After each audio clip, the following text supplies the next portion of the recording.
Stake holder আছে সকলোৰে লগত বিভিন্ন বিষয়ত আলোচনা কৰিলোঁ আৰু অহা বছৰৰ পৰ্যটন বৰ্ষত আমি কি ধৰণে কাজিৰঙাখন পৰিচালনা কৰিম সেই সম্পৰ্কে আলোচনা হ'ল।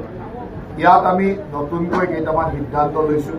বিশেষ উল্লেখনীয় সিদ্ধান্তটো হ'ল যে আমাৰ যি ইয়াতে জীপ চাফাৰী বা এলিফেণ্ট চাফাৰী হয়, এই জীপ চাফাৰী এলিফেণ্ট চাফাৰী সম্পূৰ্ণ অনলাইন ছিষ্টেমত কৰাৰ, যাতে এতিয়াৰ পৰা যিকোনো লোকে এলিফেণ্ট চাফাৰী জীপ চাফাৰী কৰিব খুজিলে অনলাইনতে বুকিং কৰিব পাৰে।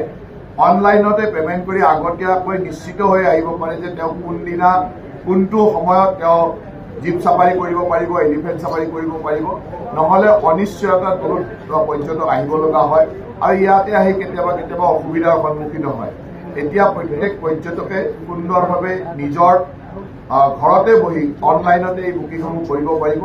বন বিভাগে ইয়াৰ যিটো যাৱতীয় কাম অনলাইন প্লেটফৰ্মটো ডেভেলপ কৰা বা বুকিঙৰ গোটেই প্লেটফৰ্মটো ডেভেলপ কৰা কামটো খুব সোনকালে কৰিব আৰু এইখিনি আমি ষ্টেক হোল্ডাৰসকলৰ লগত বহি আৰু ভৱিষ্যতে এই জীপ চাফাৰী এলিফেণ্ট চাফাৰীৰ নিৰীখ সম্পৰ্কে আমি আলোচনা কৰিলোঁ, কিমান নিৰীখ কৰা উচিত।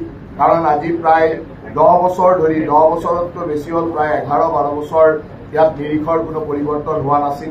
গতিকে কি ধৰণৰ নিৰীখ কৰা যাব সকলোৰে লগত আলোচনা কৰি আমি তাকো সিদ্ধান্ত ল'লোঁ আৰু তাৰ লগে লগে যিসমূহ নীতি নিয়ম আমি মানি চলিব লাগে, ইক' টুৰিজিম হ'ব লাগিব, আমাৰ এই অঞ্চলৰ স্থানীয় লোকসকলৰ অগ্ৰাধিকাৰ পাব লাগিব, স্থানীয় লোকসকলৰ উপাৰ্জন বৃদ্ধি হ'ব লাগিব, এই গোটেই কথাখিনি খৰচি মাৰি 4গৰাকীকৈ মন্ত্ৰীৰ উপস্থিতিত আমাৰ এই অঞ্চলৰ সকলো অংশীদাৰ অনুষ্ঠানে ইয়াত অংশগ্ৰহণ কৰিলে।